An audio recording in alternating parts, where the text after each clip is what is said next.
Okay, good morning students. പിന്നെ നമ്മൾ നോക്കാൻ പോകുന്നത് പോൺ ഓർ പ്ലെഡ്ജ് എന്ന യൂണിറ്റ് ടോപ്പിക്കാണ്.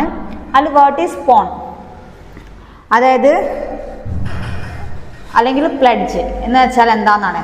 അതായത് movable things is bailed as security for the repayment of ഡെപ്റ്റ് for the performance of promise. അതായത് എന്താണ് പ്ലെഡ്ജ് എന്ന് പറഞ്ഞാൽ നമ്മളൊരു എന്താ പറയുക സ്പെഷ്യൽ കൈൻഡ് ഓഫ് ബെയിൽമെൻ്റ് ആണ്. വേറെ movable thing is bailed as security for repayment.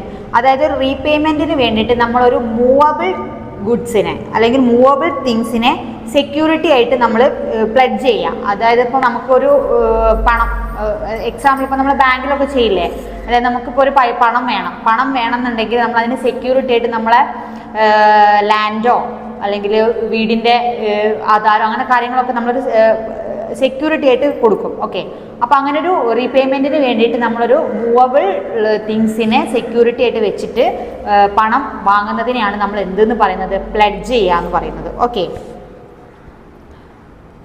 ഡെപ്റ്റ് തീർക്കാൻ വേണ്ടിയിട്ട്. അല്ല, നമ്മളിപ്പം അതേപോലെ വേറെ എക്സാമ്പിൾ പറഞ്ഞാൽ നമ്മളൊരാളുടെ അടുത്ത് നിന്ന് ഒരു സൈക്കിൾ കടം വാങ്ങുകയാണെന്ന് ചോദിച്ചോ, അപ്പോൾ അതിന് പകരം നമ്മൾ എന്തെങ്കിലും ഒരു സെക്യൂരിറ്റി അയാൾക്ക് കൊടുക്കുക. അല്ലെങ്കിൽ ഒരു 100 രൂപ കടം വാങ്ങി, അപ്പോൾ അതിന് വേണ്ടി നമ്മൾ സൈക്കിൾ നമ്മൾ വണ്ടി അയാൾക്ക് സെക്യൂരിറ്റി ആയിട്ട് കൊടുക്കുന്നു. അപ്പം അതിനെയാണ് നമ്മൾ എന്തെന്ന് പറയുന്നത്, പ്ലെഡ്ജ് അല്ലെങ്കിൽ പോൺ ഓർ പ്ലെഡ്ജ് എന്ന് പറയുന്നത്. Okay, who may pledge. അടുത്തത് ആർക്കൊക്കെ പ്ലെഡ്ജ് ചെയ്യാം, ആർക്കൊക്കെ ചെയ്യാൻ പറ്റും. First the owner or his authorised agent. ഒന്നെങ്കിൽ ഒരു ഓതറൈസ്ഡ് ഏജൻറ്റിനോ അല്ലെങ്കിൽ അതിന് ഒരു പ്രോപ്പർട്ടീൻ്റെയോ ഒരു മൂവബിൾ തിങ്സിൻ്റെ ഓണർ ഉണ്ടാവില്ലേ, നമ്മളെ സ്വന്തം സാധനമല്ലേ, അയാൾക്കോ നമുക്ക് എന്ത് ചെയ്യാം, പ്ലെഡ്ജ് ചെയ്യാൻ പറ്റും. രണ്ടാമത്തത് several co owners is possession of goods consent of, അതായത് ഓണറെ കൺസെൻറ്റോട് കൂടി ആ ഗുഡ്സ് പ്രൊസസ് ചെയ്യുന്ന വേറൊരു ആൾക്കാരുണ്ടെന്ന് വെച്ചാൽ കോ ഓണേഴ്സ് ഉണ്ടെന്ന് കരുതുക. അപ്പോൾ അങ്ങനെയുള്ള ആൾക്കാർക്കും എന്ത് ചെയ്യാം, പ്ലെഡ്ജ് ചെയ്യാൻ പറ്റും. മൂന്നാമത്തത് മെർക്കൻറ്റൈൽ ഏജൻറ്റ്, അതായത് റിയൽ ഓണറെ കൺസെൻറ്റ് ഉണ്ടെങ്കിൽ ആ ഗുഡ്സ് കൈവശം വെച്ചിരിക്കുന്ന ആരാണോ അയാൾക്ക് എന്ത് ചെയ്യാം, പ്ലെഡ്ജ് ചെയ്യാൻ പറ്റും. ഓക്കെ, പിന്നെന്താ,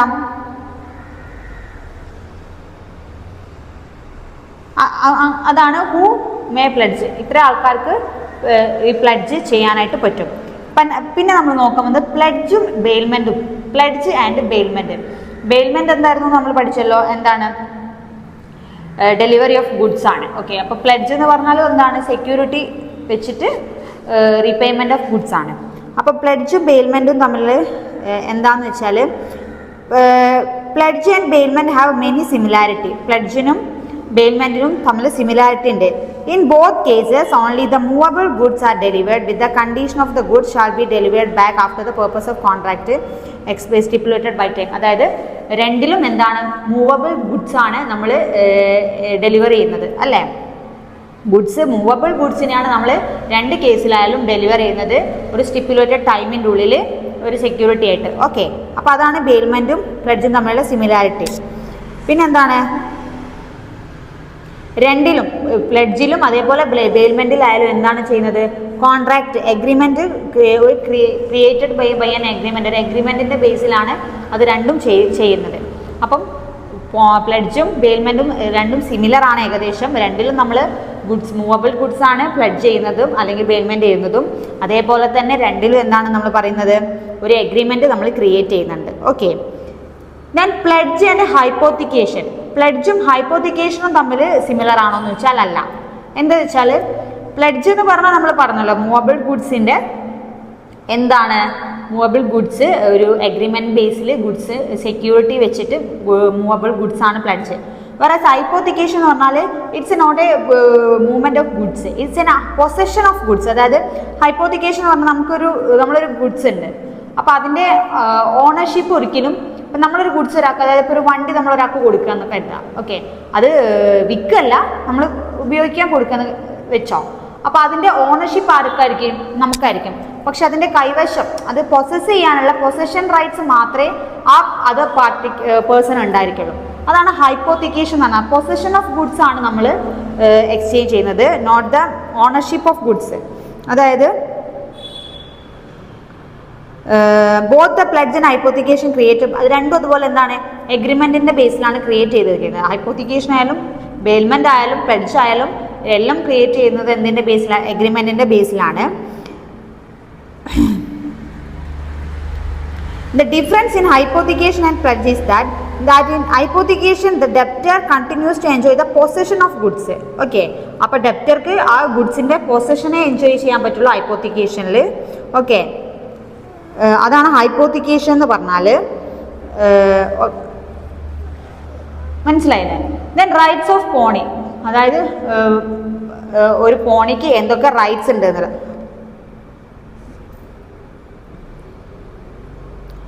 ഓക്കെ, റൈറ്റ്സ് ഓഫ് പോണി എന്തൊക്കെയാണ് റൈറ്റ്സ് ഉള്ളത്? അപ്പം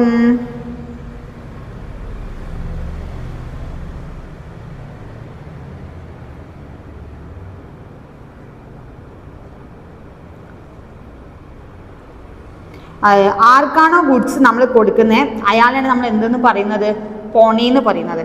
അപ്പോൾ അയാൾക്ക് എന്തൊക്കെ റൈറ്റ്സ് ഉണ്ട് എന്നാണ് നമ്മൾ നോക്കാൻ പോകുന്നത്. First rights of retainer, retain ചെയ്യാനുള്ള റൈറ്റ് ഉണ്ടാവും. അതായത് ഗുഡ്സ് നമ്മൾ പ്ലെഡ്ജ് ചെയ്ത ഗുഡ്സ് എന്താണോ അതിനെന്തെങ്കിലും ഡാമേജോ കാര്യം ചെയ്യുകയാണെന്നുണ്ടെങ്കിൽ ആ ഗുഡ്സിനെ റീറ്റെയിൻ ചെയ്യാനുള്ള റൈറ്റ്സ് ഫസ്റ്റ് ആർക്കുണ്ടാവും, പോണിക്ക് ഉണ്ടാവും.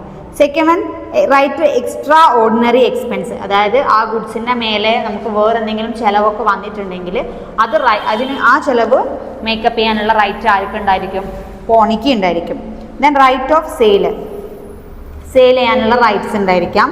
Then rights against the true owner of goods, അതായത് സംടൈംസ് ചില കേസിൽ അതിൻ്റെ ഗുഡ്സിൻ്റെ ഓണറെ കൺസെൻറ്റ് ഉണ്ടെങ്കിൽ ആ ഗുഡ്സിനെ എന്താ പറയുക, ടൈറ്റിൽ ഓഫ് ഗുഡ്സ് എക്വയർ ചെയ്യാനുള്ള റൈറ്റ്സും ആർക്ക് ഉണ്ടായിരിക്കും, പോണിക്ക് ഉണ്ടായിരിക്കും. അപ്പം മെയിൻലി 4 റൈറ്റ്സ് ആണ് പോണിക്ക് ഉള്ളത്.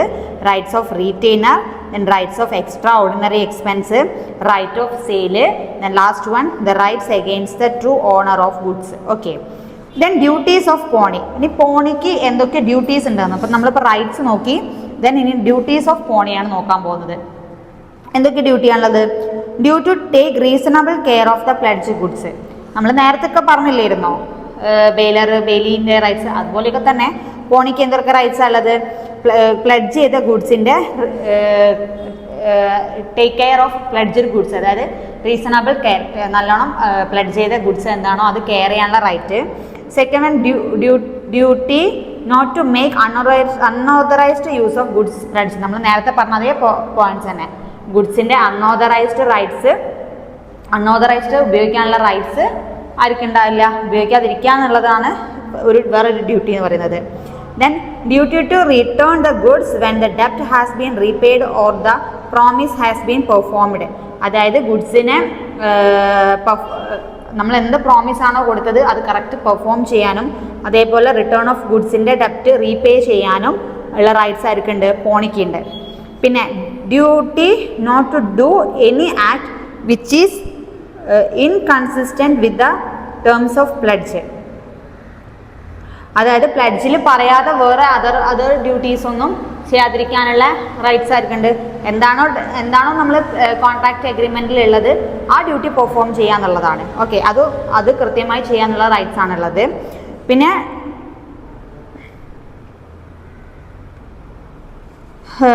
അതേപോലെ പ്ലെഡ്ജ് ചെയ്ത ഗുഡ്സിനെ കറക്റ്റായിട്ട് ഡെലിവർ ചെയ്യാന്നുള്ള ഡ്യൂട്ടി. അപ്പോൾ ഇത്രയും ഡ്യൂട്ടീസ് ആർക്കാണുള്ളത്, പോണിക്കുണ്ട്. ഓക്കെ, റൈറ്റ്സ് പറഞ്ഞു, duties.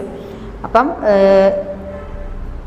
Then rights and duties of pawnor. ഇപ്പം നമ്മൾ പോണിയുടെ കേസ് പറഞ്ഞു. ഇനി പോണർക്ക് എന്തൊക്കെ റൈറ്റ്സ് ഉണ്ടാവും? ഓക്കെ, പോണർക്ക് എന്തൊക്കെ റൈറ്റ്സ് ഉള്ളത്? റൈറ്റ്സ് ഓഫ് പോണർ എന്തൊക്കെയാ?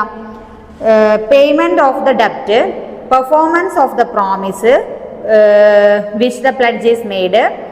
അതായത് എന്ത്, ആ ഗുഡ്സിൻ്റെ മേലുള്ള പേയ്മെൻറ്റ്, അതേപോലെ ആ ഗുഡ്സ് കറക്റ്റ് ഡെലിവർ ചെയ്യുക, ആ പ്രോമിസ് അതേപോലെ എന്താ പറയുക ചെയ്തിട്ടുണ്ടോ എന്ന് ചെക്ക് ചെയ്യാനുള്ള റൈറ്റ്സ്. ഇതൊക്കെ ആർക്കുള്ളതാ?